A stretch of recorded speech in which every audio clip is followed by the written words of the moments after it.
akan anugerah-Mu buatku hidup. Kau berikan ku hati dan pikiran luas, tinggi dalam kasih-Mu, oh Yesus. Kau gembalaku, menuntun langkahku. Ku mau setiap hari berjalan dengan-Mu. Jiwaku merindukan, hatiku mendambakan hadirat-Mu Yesus di setiap waktu. Kasih dan anugerah-Mu ajarku hidup seperti-Mu. Sukacitaku merindu-Mu Yesus.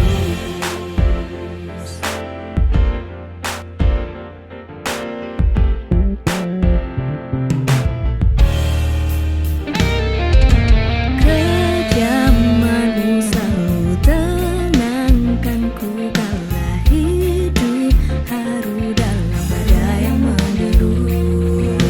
Kasih-Mu tak lepaskanku meski aku selalu beranjak berpaling dari-Mu. Hidupku untuk memuliakan nama-Mu. Jiwaku merindukan, hatiku mendambakan hadirat-Mu Yesus di setiap waktu. Kasih dan anugerah-Mu ajarku hidup seperti-Mu. Sukacitaku merindu-Mu Yesus.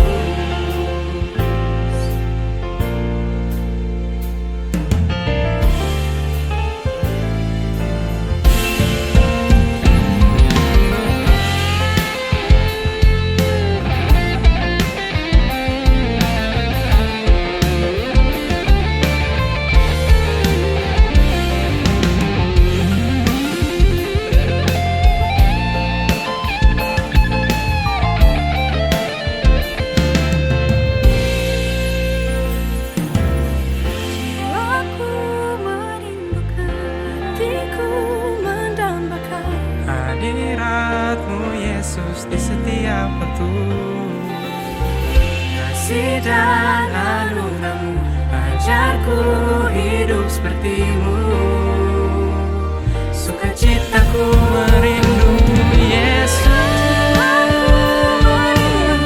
Hatiku mendambakan hadirat-Mu Yesus di setiap waktu.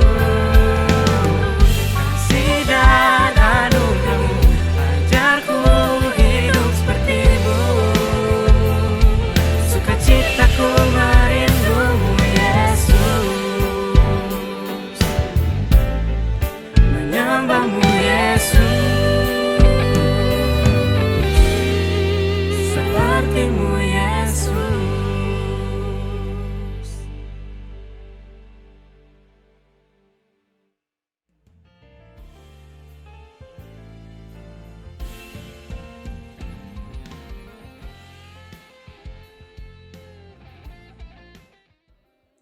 Shalom, selamat pagi anak-anakku semuanya, siswa-siswi Sekolah Dian Harapan Makassar.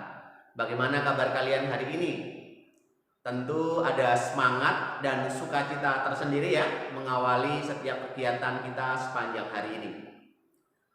Kita bersyukur untuk kasih Tuhan yang selalu baru dalam setiap kehidupan kita dan selalu menopang setiap kehidupan ini. Apapun kondisinya, kita patut bersyukur untuk anugerah yang sudah Tuhan berikan kepada setiap pribadi kita.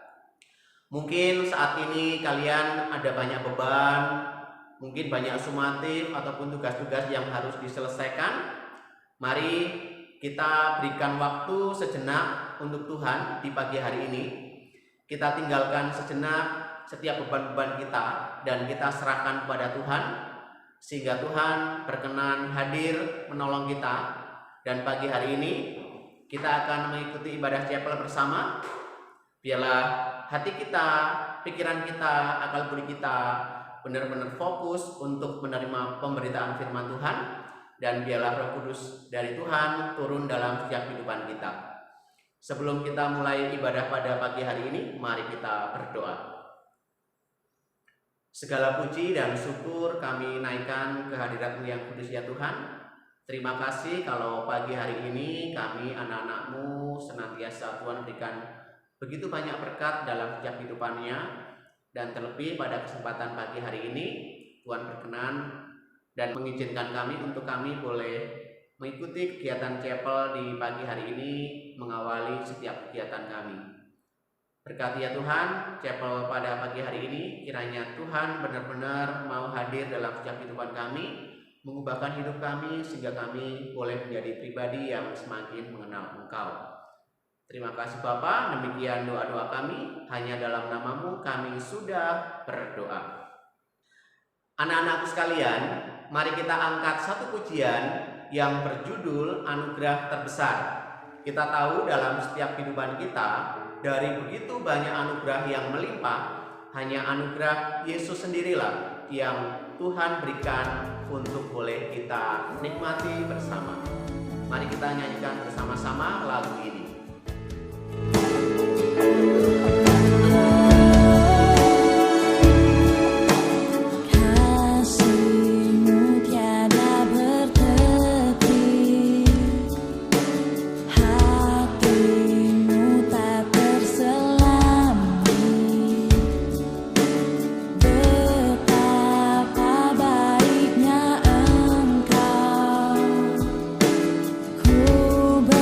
Bersyukur padamu.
anugerah terbesar yang boleh kita terima adalah anugerah Tuhan Yesus sendiri dalam setiap kehidupan kita. Saatnya kita akan mendengarkan pemberitaan firman Tuhan. Mari kita siapkan hati, pikiran, akal budi kita, dan kita berikan tempat yang layak, tempat yang terindah untuk Tuhan mau hadir dalam kehidupan kita. Kita nyanyikan lagu Sampai Akhir Hidupku.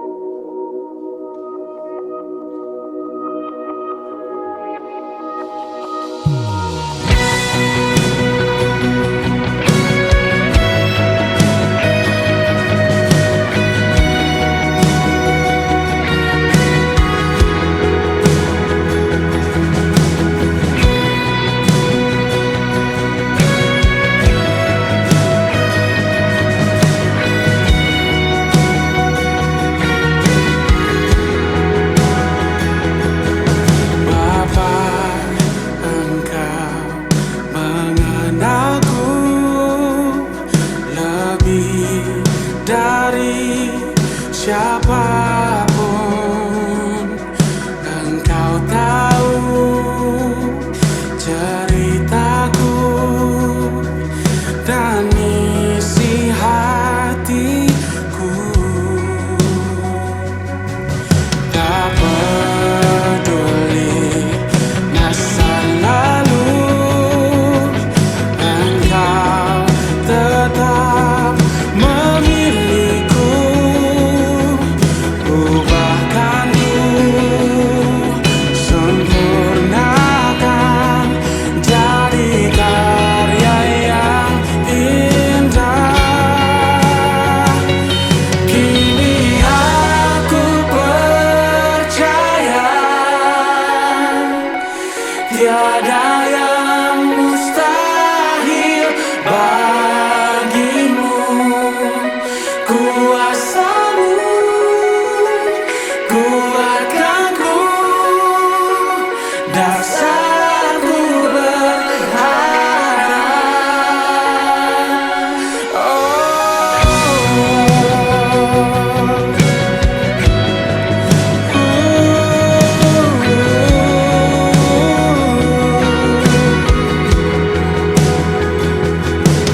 Bapa, engkau mengenalku lebih dari siapapun.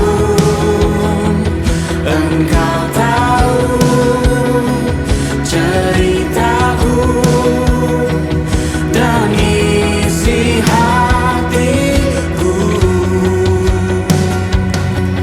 Tak peduli masa lalu, engkau tetap memilihku. Ubahkanku, sempurnakan indah. Kini aku percaya tiada yang mustahil bagimu. Kuasamu kuatkanku, dasarku berharap. Kini aku berserah pada rancanganmu bagiku. Ku ikuti panggilanmu, ku kan setia sampai akhir hidupku.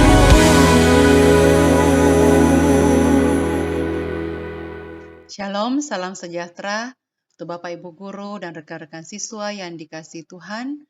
Bersyukur untuk kesempatan yang diberikan saya bisa melayani saudara melalui pemberitaan firman Tuhan.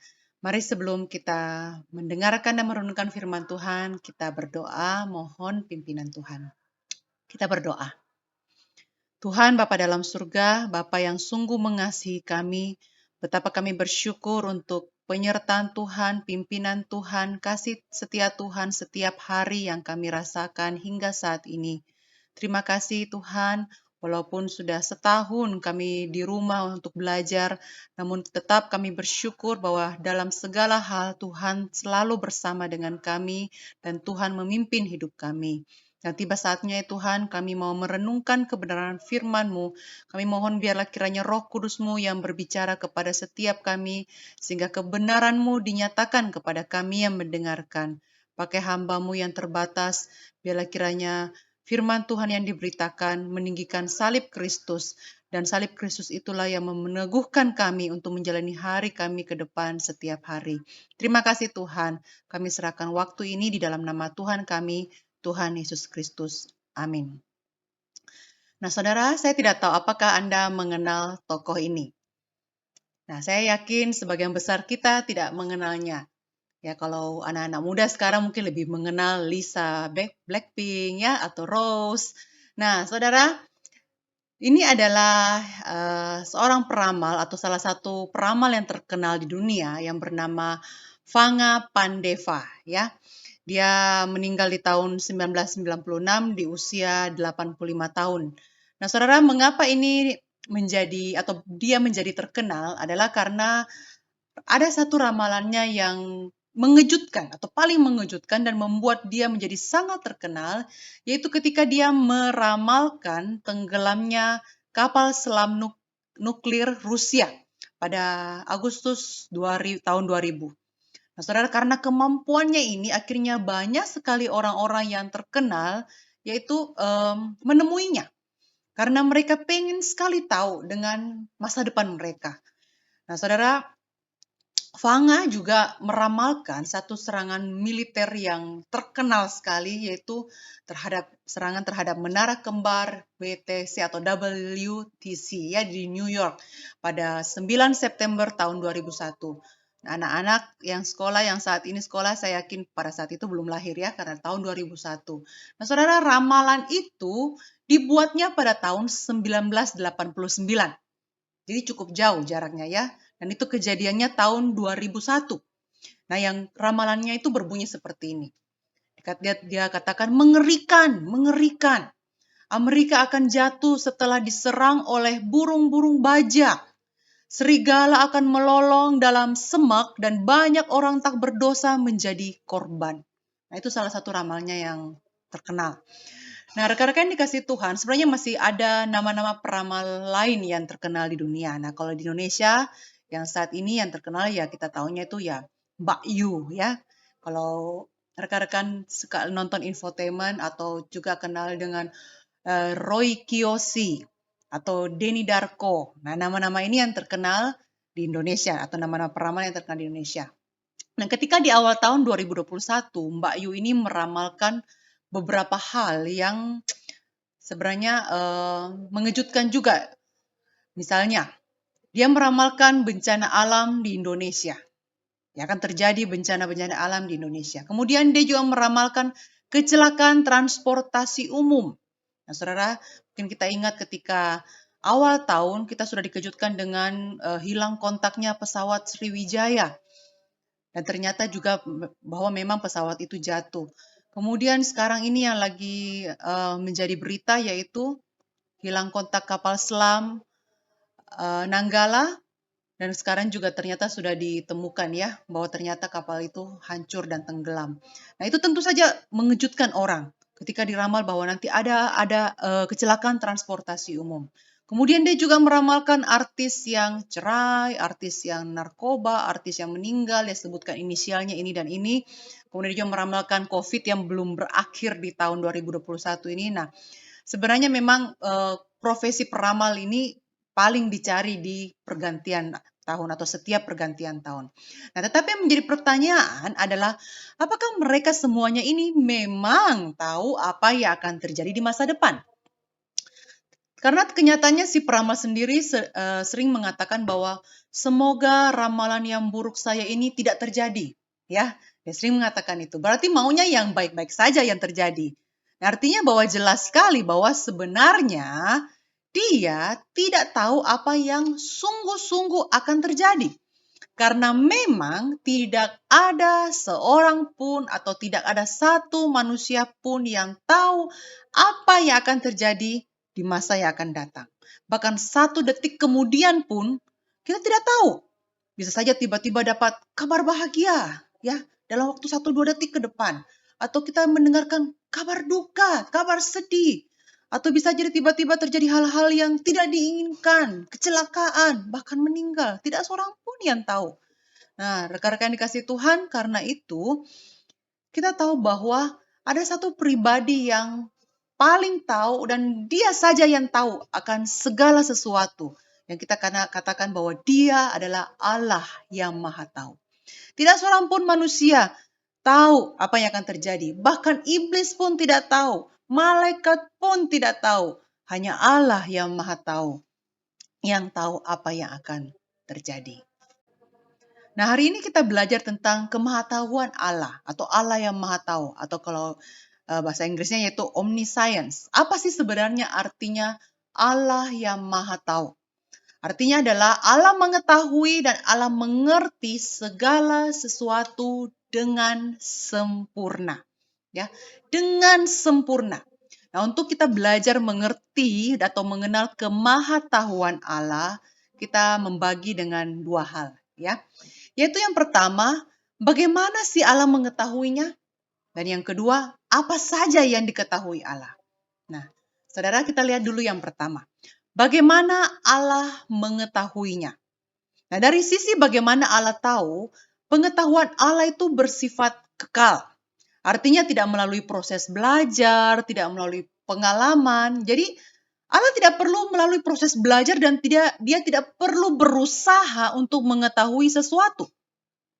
Jika di dalam Alkitab dikatakan bahwa Allah melakukan sesuatu untuk tahu, ya misalnya kalau rekan-rekan baca di Kejadian 11 itu dicatat, ini peristiwa Menara Babel ya, dicatat bahwa Allah turun untuk melihat apa yang terjadi dalam Menara Babel. Seolah-olah Allah itu tidak tahu lalu dia turun untuk cari tahu. Nah, sebenarnya bukan berarti Allah tidak tahu sehingga dia harus turun untuk cari tahu, tapi ini adalah gaya bahasa manusia untuk menggambarkan bahwa sebenarnya Allah tidak perlu belajar dan dia tidak perlu berusaha untuk cari tahu atau tahu.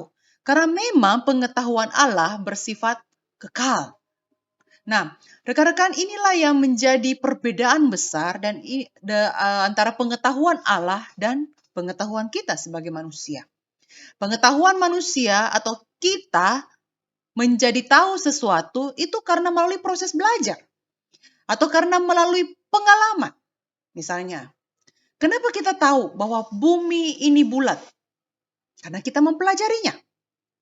Kenapa para ahli sains tahu bahwa bumi ini bulat? Karena mereka menelitinya. Mereka mencari tahu dan sebelumnya mereka tidak tahu. Setelah diteliti, lalu diadakan banyak hal untuk survei atau cari tahu info-info dan segala macam, akhirnya ditemukan bahwa bumi ini bulat. Mengapa kalau telat makan menyebabkan kita sakit mah? Ya karena kita mengalaminya. Kita mempelajarinya. Jadi manusia atau kita itu perlu melalui proses belajar untuk tahu, perlu melalui proses mengalami atau pengalaman untuk tahu, baru kita tahu sesuatu. Nah, Allah tidak perlu proses itu. Karena dia Maha Tahu. Nah, ini yang pertama, saudara. Bagaimana Allah mengetahuinya? Yaitu karena pengetahuan Allah bersifat kekal, dia tidak perlu proses belajar, dia tidak perlu proses pengalaman.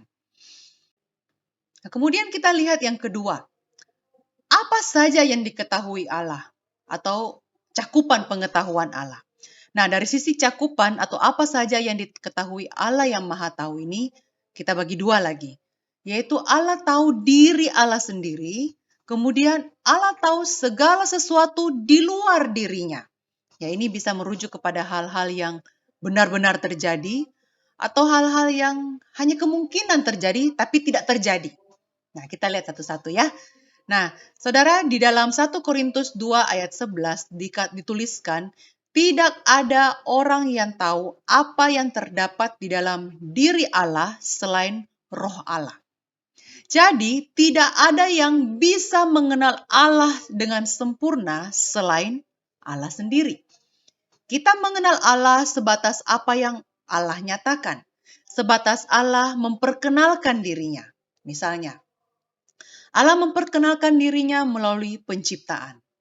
Dengan ciptaan yang begitu luar biasa mengagumkan ya, ketika kita melihat alam ciptaan Tuhan yang begitu indah, kemudian kita melihat cakrawala, benda-benda langit diatur sedemikian rupa, hewan-hewan ya dengan segala jenisnya, tumbuh-tumbuhan dengan segala jenisnya yang begitu kaya, kemudian begitu cantik, indah. Kita mengenal Allah, wow, Allah ini adalah Allah yang maha kuasa, Allah ini adalah Allah yang maha bijaksana.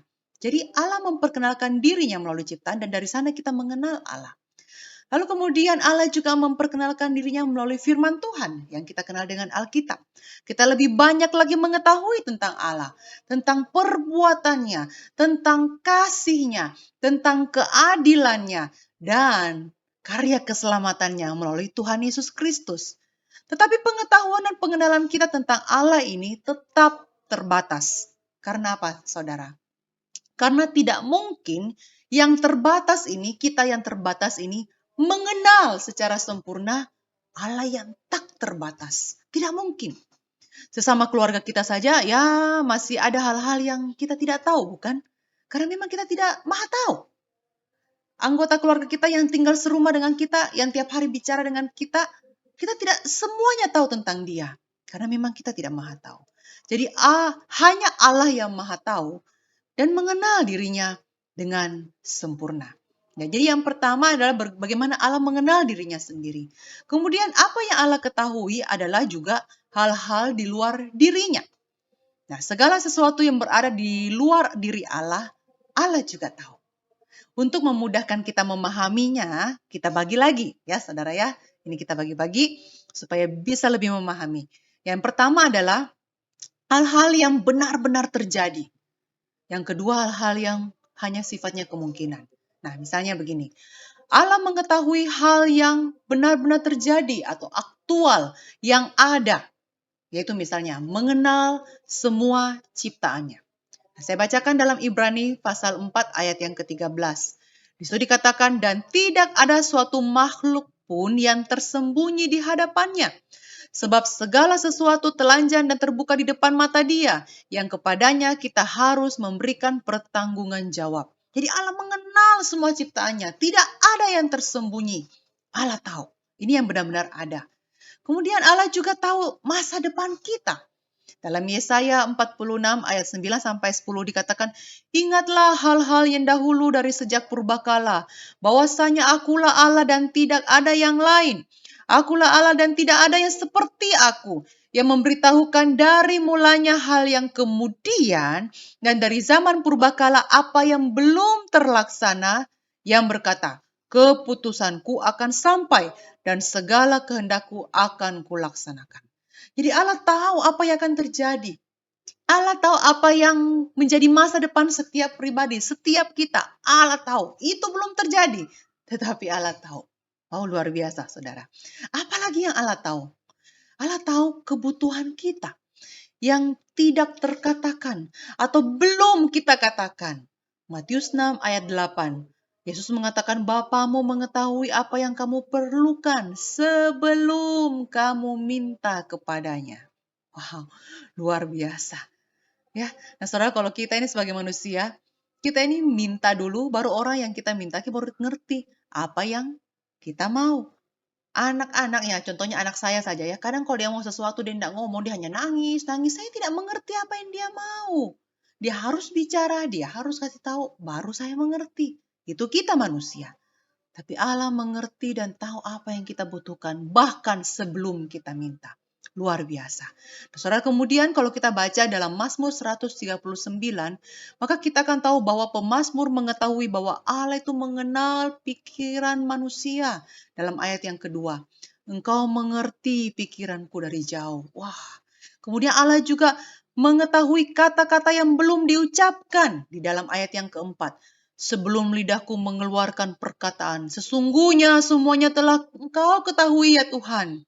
Kemudian Allah mengenal detail kehidupan kita. Ayat yang ke-16 katakan, matamu melihat selagi aku bakal anak. Jadi Tuhan sudah lihat kita waktu kita dalam rahim ibu kita. Kemudian dan dalam kitabmu semuanya tertulis hari-hari yang akan dibentuk sebelum ada satu pun daripadanya. Belum terjadi, Allah sudah tahu. Allah tahu. Nah, saudara yang dikasih Tuhan, ini yang Allah tahu, ya, yaitu hal-hal yang ada, yang benar-benar terjadi. Kemudian selain itu, Allah juga mengenal hal-hal yang bersifat kemungkinan saja. Misalnya, Allah mengetahui hal yang akan terjadi, tetapi tidak terjadi. Nah, saudara, pernah dalam satu waktu Tuhan Yesus berkata dalam Matius 11, dia katakan begini, setelah dia melakukan banyak mujizat di beberapa kota, ya seperti Korasim, Betsaida, dan Kapernaum, ternyata orang-orang di sana tidak bertobat. Tidak ada yang mau menerima dia sebagai juru selamat. Lalu Yesus mengatakan, seandainya mujizat-mujizat yang saya lakukan di beberapa kota ini, saya lakukan atau terjadi di Sodom dan Gomora, kita tahu ya cerita Sodom dan Gomora, tokoh Lot di sana, mereka yang begitu jahat. Tetapi kalau misalnya ada mujizat terjadi, maka orang-orang Sodom dan Gomora ini pasti akan percaya kepadaku. Pasti akan percaya kepada Tuhan. Seandainya, Tuhan Yesus katakan. Tetapi hal itu tidak terjadi. Tapi Tuhan tahu, seandainya itu terjadi, Tuhan tahu. Ya, seandainya pun itu terjadi, Tuhan tahu. Tapi saat itu tidak terjadi. Jadi hanya kemungkinan. Nah, saudara, contoh lain yaitu dalam 1 Samuel 23. Di situ Daud dalam pengejaran Saul. Kita tahu cerita itu juga. Ketika Daud berada di kota Kehila, dia berdoa dan bertanya kepada Tuhan. Tuhan, apakah Saul akan mengejar saya?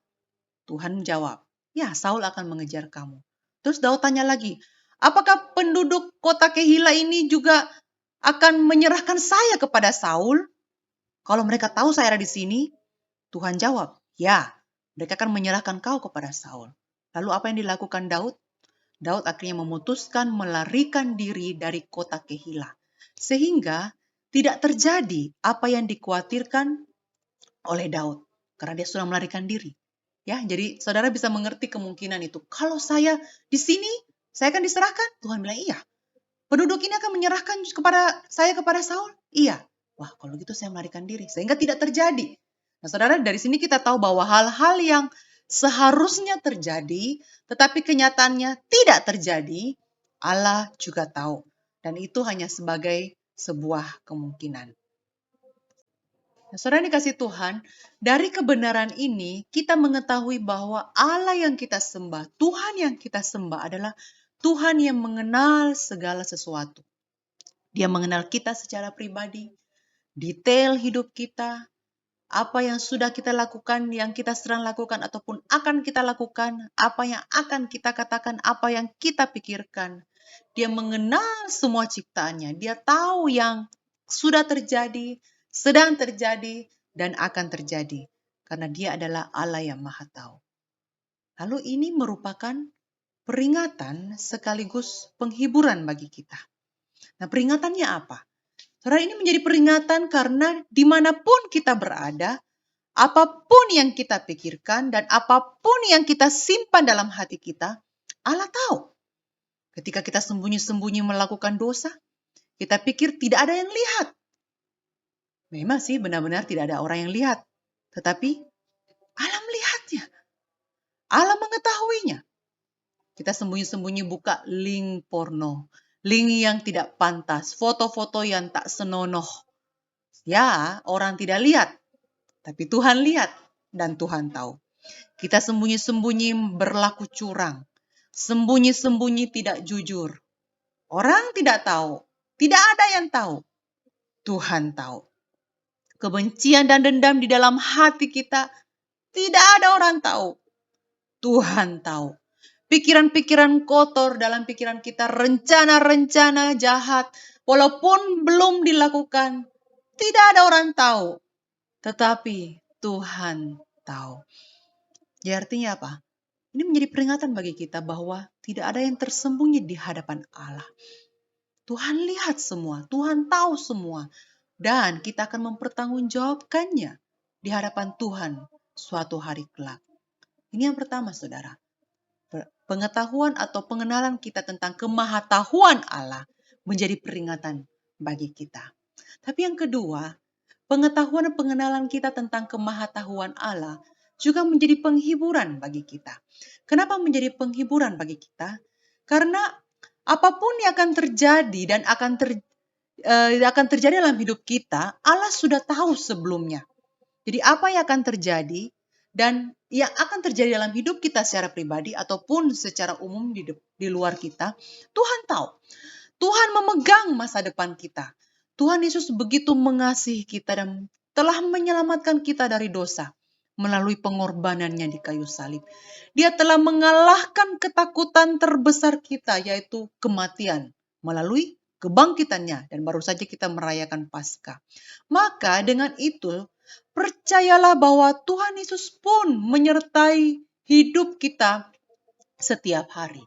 Karena dia tahu apa yang akan terjadi dalam hidup kita.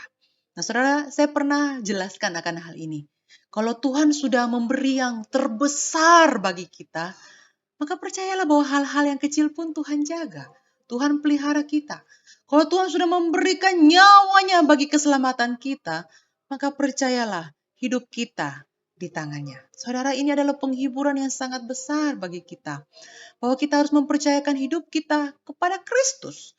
Bukan kepada orang pintar. Bukan kepada paranormal. Bukan kepada para peramal. Nah, tidak ada manusia yang tahu akan masa depan, bukan? Ramalan-ramalan mereka bisa terjadi, tapi bisa juga tidak terjadi. Jadi peluang 50-50 itu selalu ada, saudara ya. Kalau terjadi, dia sudah ramalkan, lalu terjadi, wah heboh. Orang ini dianggap hebat. Wow, terjadi. Tapi lucunya juga sudah terjadi baru ngaku pernah meramalkan hal itu ya. Ini kebanyakan yang terjadi seperti itu. Sudah terjadi baru bilang, oh ya, si peramal itu pernah meramalkan ini. Lalu sudah terjadi, kenapa baru ngaku-ngaku, saudara ya. Jadi ini yang terjadi. Kalau sudah terjadi, heboh. Dianggap hebat. Tapi kalau tidak terjadi, ya dimaklumi saja ya. Namanya manusia. Mana mungkin tahu apa yang akan terjadi.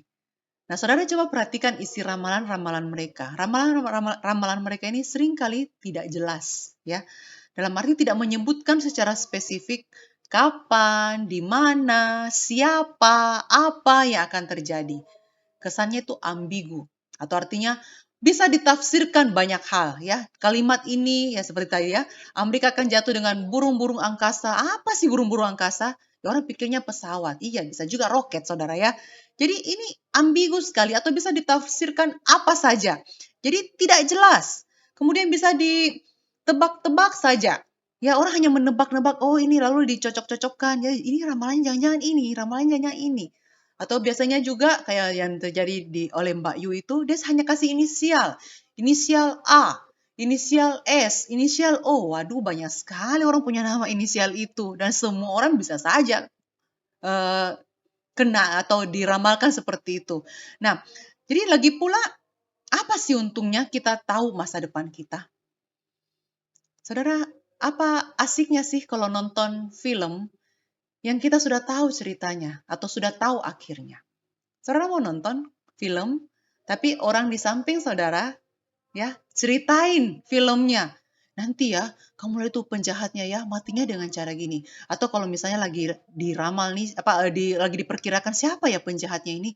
Kok sepertinya penasaran sekali. Lalu teman kita yang di samping yang sudah nonton film itu kasih tahu, kau tahu tidak, sebenarnya yang jadi penjahat itu si ini, dia bersekolah di sini. Waduh, kalau kita lagi nonton film, lalu teman kita ceritain itu, kita mungkin marah sekali ya, mungkin mau dipukul itu. Jangan cerita. Apa sih enaknya nonton film yang sudah tahu ceritanya? Nah, teman-teman, saudara yang kalau mungkin ingat ketika film Avenger Endgame baru main itu ya, orang itu begitu marah dengan spoiler-spoiler yang keluar di internet.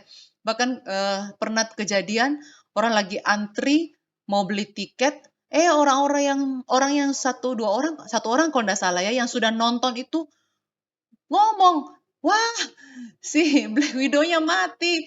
Wah, Iron Man-nya mati. Wah, langsung dia dipukul saudara sama penonton yang belum belum nonton itu. Kenapa? Orang marah sekali. Kenapa kau cerita? Film itu menjadi tidak menarik ketika tahu akhirnya, tahu ceritanya. Nah, demikian juga dengan hidup kita. Apakah hidup kita menjadi menarik ketika kita tahu apa yang akan terjadi? Beneran kita mau tahu masa depan kita? Pengaruh nggak dengan hidup kita masa kini? Ya, kita mungkin ketika kita diberitahu misalnya ya sama Tuhan, nanti ketika kamu umur 40 tahun, kamu divonis penyakit gagal ginjal misalnya. Wah, pengaruh nggak? Saya ini masih 15-an, aduh saya ini masih belasan, aduh kepikiran gitu ya. Saudara, apa sih enaknya kita tahu dengan masa depan kita? Kita nah ini kalau teman-teman yang suka nonton film Doraemon ya, pengennya seperti Nobita begitu, tahu apa yang akan terjadi. Waduh, masa depannya jelek. Aduh, kalau bisa diubah deh, diubah. Gak bisa, saudara. Nah, saudara dikasih Tuhan, karena itu nggak perlu tahu masa depan kita. Yang kita perlu tahu, yang kita harus tahu dan imani adalah Tuhan Yesus tahu masa depan kita. Tuhan Yesus memegang masa depan kita. Bersandar penuh kepadanya. Karena dia adalah Allah yang Maha Tahu.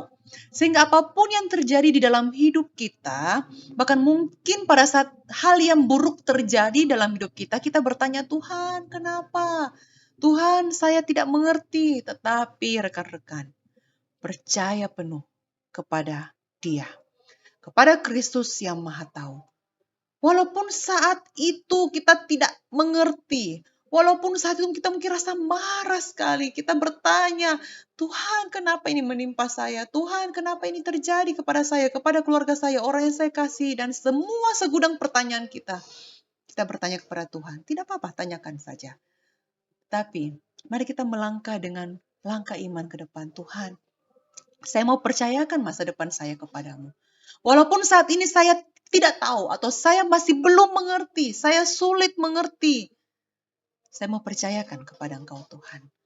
Nah, saudara dikasih Tuhan, memang kita sulit mengerti sesuatu karena kita melihatnya itu secara kronologis. Kronologis itu artinya berurutan. Jadi sebelum, kemudian sekarang, setelah itu. Ya, bangun tidurku terus mandi, tidak lupa menggosok gigi. Ya, itu berurut ya. Suatu peristiwa yang berurut. Nah, kita melihat itu seperti satu garis. Setelah ini, lalu ini berurutan. Tetapi Allah tidak melihatnya begitu. Tuhan melihatnya sekaligus, secara sempurna. Jadi Tuhan melihat peristiwa itu satu titik, bukan garis kayak kita, berurutan begitu. Tidak. Tuhan melihatnya sekaligus, secara sempurna. Nah, saudara, itulah sebabnya kita yang terbatas ini harus berserah penuh kepada yang tidak terbatas, yaitu Tuhan kita Yesus Kristus. Tuhan yang mengasihi kita, dan Dia juru selamat kita.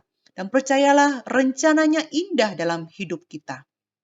Saudara, kiranya dengan belajar tentang kemahatahuan Allah ini, membuat kita semakin mengenal Allah, semakin mengasihi Dia.